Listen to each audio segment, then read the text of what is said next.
it's Alexis Hasselberger, time management and productivity coach. Have you ever just engaged in an epic battle with yourself, a battle of wills about procrastination? You know you should be doing something, yet you're not doing it. You can't logic yourself into doing it.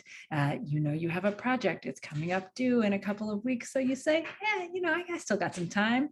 And now it's next week and you don't really have that much time, but you're still not working on it. You're thinking about it quite a lot.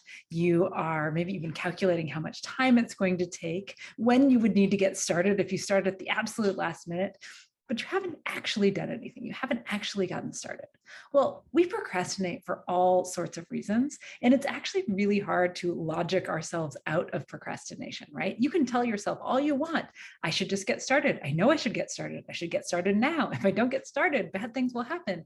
And yet you're still sitting on the couch, you're scrolling Reddit, or maybe you are doing some interior design research for a house you don't yet own, or who knows, right? Maybe you're just organizing your linen closet for the millionth time.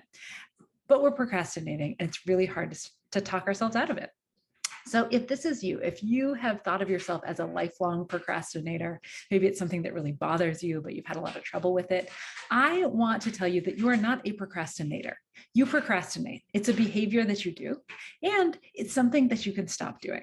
And I'm going to share with you 9 different ways that you can kind of get yourself out of this logic-y hole of this argument you're having with yourself, to get yourself started on something when you have been procrastinating it.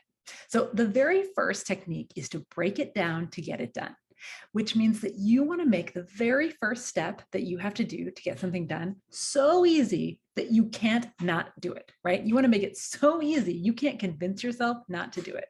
If you've got a big report to write, maybe the first step is just literally opening your laptop. Break it down to get it done. Now, the second technique I want to share is to create a forcing function. So if you have, maybe you've got a report to write, schedule a meeting for a review with your boss or whoever else needs to review this. Schedule that meeting right now. That will create a forcing function for you to get that thing done, because maybe now there's not really a deadline. It's just kind of laying out there. Create a forcing function. You got a hard conversation you need to have, schedule that meeting, because then you'll be forced to do it. You can't keep procrastinating on it. Another thing that you can do is to prioritize your future self.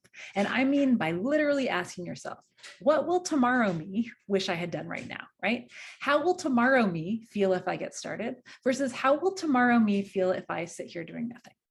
Ask yourself that question, really think about that answer, and then make the choice that feels better, right? Give yourself that gift of getting started so that your future self feels good about it. Now, another thing you can do is to commit externally. So if you're someone who finds it easier to make commitments to other people than maybe to yourself, commit externally to someone. Find someone who you would feel bad disappointing, tell them what you're committing to, ask them to check in with you, or say that you're going to check in with them when it's done. Now, another thing you can do, and this one might be a little kookier, is to talk to yourself out loud, like literally out loud. And there's never been a time that's better for this than, the fact that we're all working from home. But talk to yourself out loud, walk yourself through what you're doing. That can be a really good way to get started. I honestly do this all the time. I work from home, and so maybe that's why, but I used to do this when I worked in an office too, and even just quietly under my breath. But literally talk yourself out loud through what you're doing, and you will make your way through it. Pretty soon you will be done. Another technique is to use a timer. So set a timer for 15 minutes, for 20 minutes. If all you can muster is 5 minutes, set a timer for 5 minutes. Tell yourself you can stop when the timer is done. Now, one of 2 things will happen. Either you'll keep going, in which case, fantastic, you got more done than you thought, or you will stop when the timer is off. Either way, you're going to be better off than you were before you started that timer. Now, here is one that is very silly, but I swear it works as well. So when you need to get something done, you just get started. I want you to say out loud, 3, 2, 1, blast off, and then start working on it.